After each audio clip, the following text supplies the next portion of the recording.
A gente conhece você. Eu conheço você desde que você veio aqui, a gente sempre senta, a gente tem um convívio mais próximo do que eu tenho de outras pessoas aqui na rádio. Eu sei que você não tem absolutamente nada com o nazismo, com essa palhaçada que saiu. Patético isso, pelo amor de Deus. Porém, aquela imagem que colocaram e a maneira com que isso foi distribuído dava a impressão. Então eu também entendo a comunidade. Tudo bem. Eu entendo a comunidade também.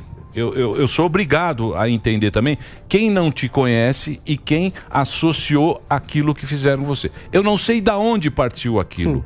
Eu não sei de onde veio aquilo. É o tema. Só um segundo, por favor, deixa eu só complementar, por gentileza. Eu só sei que eu posso garantir que você não é nada disso que aquilo saiu lá. Sim. Mas a gente vive num campo minado. A gente que está aqui, trabalhando aqui, porque o que a gente trabalha? O cara fala, vocês são bolsonaristas. A gente não é nada, a gente está aqui... Mas quem que mina esse campo? Calma, não sei quem é. Eu não sei quem é. Eu não sei quem é e também se eu falar, se eu tiver alguém, eu vou ser leviano porque eu não sei quem é. Eu acho que é o seguinte, a Jovem Pan, ela tem um monte de gente aqui. Tem o Augusto, tem você, tem o Fiuza, tem o Ana Paula, tem um time aqui. E a gente tem uma ideia aqui na cabeça. E quem quiser, a nossa audiência, quer ir junto com a gente? Vambora. A gente tem ideia aqui, troca ideia, briga, um dia sai porrada, um dia... Aquilo eu tenho certeza que você não é. Mas eu sou obrigado também a entender a comunidade de que aquilo não se repita. Aquilo o quê? Esse papo do nazismo. Mas que papo? Porque eu acho... Eu fiz meia hora de defesa, de ataque violento a qualquer tipo de possibilidade de ter propaganda, ou partido, ou agremiação partidária nazista. Eu fiz um discurso antinazista 30 minutos, Sim, aí eu dou um tchau, eu sou nazista. Mas ninguém viu aquilo. Mas isso aqui é absurdo. Aí Exatamente. O programa some, o vídeo some, não tem outro ponto. Deixa eu falar, tem outro ponto. O cara tem que pedir desculpas por eu entendo. Eu entendo. Assim, o equívoco, entre aspas, da comunidade judaica que já estava absolutamente emputecida, com uma opinião do monarca que foi extremamente infeliz, também não acho que o menino seja nazista, mas ele flertou com uma liberdade que é irresponsável da possibilidade de criação de um partido nazista, coisa que existe, inclusive, nos Estados Unidos.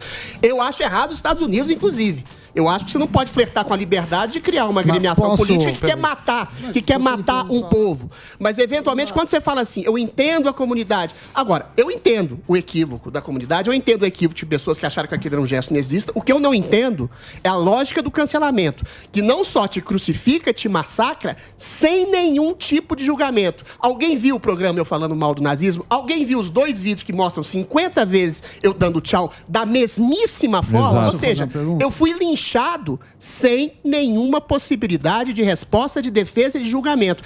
Falar que isso é um eventual equívoco mas você ficar no equívoco e não dar voz àquela pessoa que está sendo acusada, isso é massacre, isso é covardia. Não tem defesa. Isso sim é um princípio nazista de apagar as pessoas sem o devido julgamento formal. Não vai comparar as coisas com o nazismo. Estou fazendo uma abstração, pelo amor de Deus. Então não usa o Holocausto. Mas se as pessoas não usarem a abstração, então acabou a literatura, acabou a possibilidade de fazer metáforas. É não banalizar. Ele não pode banalizar o Holocausto. Mas deixa eu falar Ele não falou Holocausto. ponto.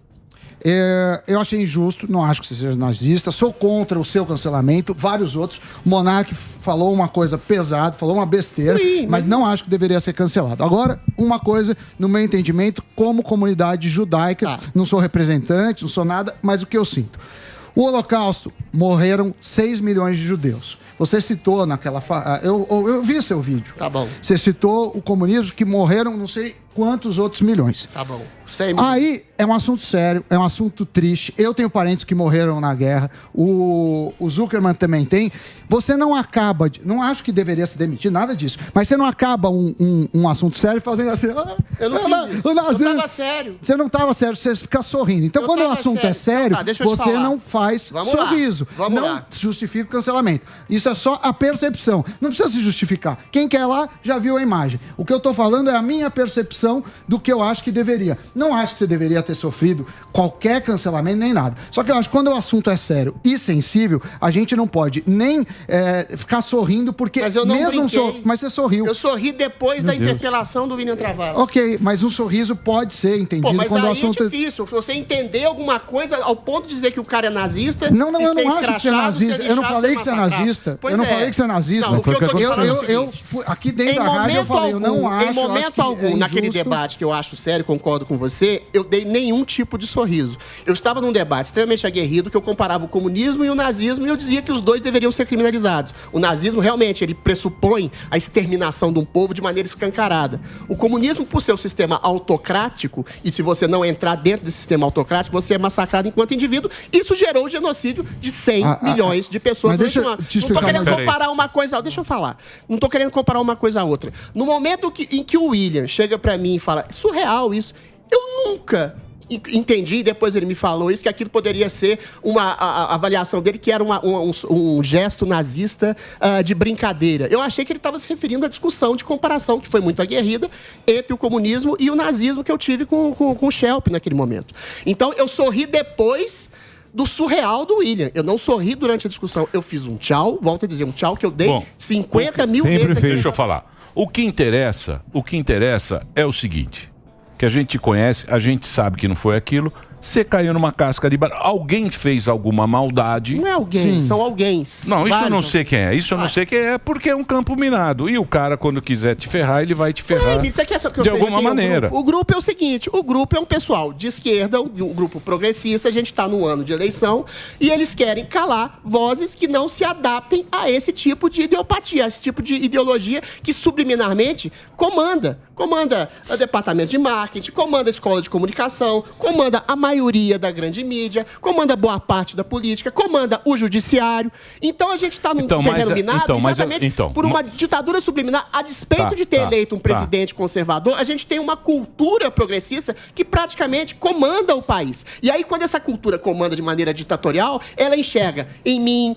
sei lá, no Marco Antônio, pessoas inimigas a serem destruídas. Elas não querem debater. A lógica do cancelamento é esse. É você se livrar de vozes dissonantes de uma cultura hegemônica que está na elite, não está no povo. É isso que é engraçado. Mas deixa o povo, quando cancelaram o jogador lá, o Maurício de Souza, ele ganhou 3 milhões de seguidores no Instagram. Mas o Maurício de Souza é o Superman, é tonto, é outra coisa. O que acontece... Deixa eu te falar. O que acontece, o que eu entendo é o seguinte, é uma discussão que surge entre Bolsonaro e Lula, que é uma eleição no Brasil, que é uma eleição que está acontecendo. O cara, ele pega o Holocausto, para dar o exemplo, que foi a pior coisa que aconteceu na história da humanidade, que foi o maior massacre, que quem quiser ver, tem qualquer History Channel. Não pode usar a palavra nazismo para vacina, para Bolsonaro, para nada. Então você fala dos progressistas, chama todo mundo de nazista, fascista, tudo. Mas aí você vai se comparar aos caras. Mas você está comparando aos caras. Pois é, eu não sou assim. Sabe qual o lance? Acho que tudo que estão falando aqui, ninguém acha, quem te conhece, Adriles, ninguém te acha o nazista, quem conhece você, mas o que a gente está falando, e ele atentou aqui, é a banalização. Se você dá exemplo de tudo, até pegaram. Uma vez o Bolsonaro, colocaram ele de Hitler na capa de uma revista e a própria comunidade judaica foi contra. Eu sei, mas o que acontece, Adriles? Cancelaram a história. A história continua vendendo. Cancelaram. Teve gente que foi lá. Nada, continua. Não é o problema, eu acho que também tem... Quem não continuou foi o Adriles, graças a Deus. Mas você não acha, fazendo um exercício interno, que a rede social, onde você lá se alimenta, no Twitter, lá tem... Você é um cara que produz conteúdo, além da Jovem Pan, nas redes sociais. E lá o cara vai querer te cancelar, porque em algum momento você vai falar alguma coisa e esse é o jogo. Talvez acho que o adequado, eu acho que você fez, é bater papo com quem é da comunidade ou com quem foi falar, buscar o diálogo. Eu consegui. Então, é isso. Eu tentei me explicar. Não quiseram debater comigo, porque a lógica do cancelamento é você é culpado até que se prove em contrário. O ônus da prova é do cancelado. O ônus da prova é o do condenado. Você está falando das redes sociais? Concordo. É um espaço, é uma arena livre e 24 horas após eu ter sido massacrado nas redes sociais, eu fui reabilitado, ressuscitado com um triplo de mensagens positivas em relação às negativas. O problema é quando as redes sociais, a voz da tuba ressentida de uma rede social, e eu acho que é democrático, a rede social pode ter o ressentido, e pode ter o cara que é justo, pode ter o cara que é brilhante, pode ter o cara que é estúpido. Mas quando isso interfere nos departamentos de marketing, nas empresas, nos jornais, e que, pressionados por uma imposição financeira, como faz, por exemplo, o Sleeping Giant, que fica marcando todo mundo que eventualmente não segue a cartilha progressista, e vai lá, tira o patrocínio desse cara. Tira o emprego desse cara. Tira a grana desse cara. Esse cara é nazista, é fascista, é genocida, é racista, é homofóbico. E aí, quando você vai falar... E aí, a resposta do cara não existe. Eu tenho, graças a Deus, uma certa reverberação mínima que seja no público, e eu tive essa ajuda dessa população e do público da própria Jovem Pan, que ajudou a acabar com essa confusão em relação ao meu nome. Mas e quem não tem? E quem eventualmente depende do emprego, depende do sustento para angariar sustento e prato de comida da família e que é cancelado? Toda semana tem uma pessoa cancelada no país, a gente tem que parar com isso. E outra coisa, cancelamento, o problema é o grau da falta de proporção, é uma injustiça. Como você é pretensioso. O Arthur Mamãe Falei lá falou uma merda absoluta. O cara foi lá na Ucrânia e fica com tesão em refugiado, uma coisa escrota. Mas eu não acho que ele deva ser caçado. Eu acho que ele tem que tomar uma punição. Alguém nunca mais votar dele, ele sair da vida pública. Mas se você começar a cancelar, tirar o grau de proporcionalidade, comparar um cara que fala uma merda absoluta com um cara que estupra uma mulher numa padaria na esquina, acabou o senso de justiça. Porque justiça é ser proporcional. Justiça é escutar o outro lado. Justiça é dar voz, inclusive, para o réu. O cancelamento, a perseguição, opera pelo massacre. Pela falta de um princípio de justiça. Olha o Lacombe ligando. Olha o Lacombe ligando. Lacombe falando. Ou é o Lacombe ou é...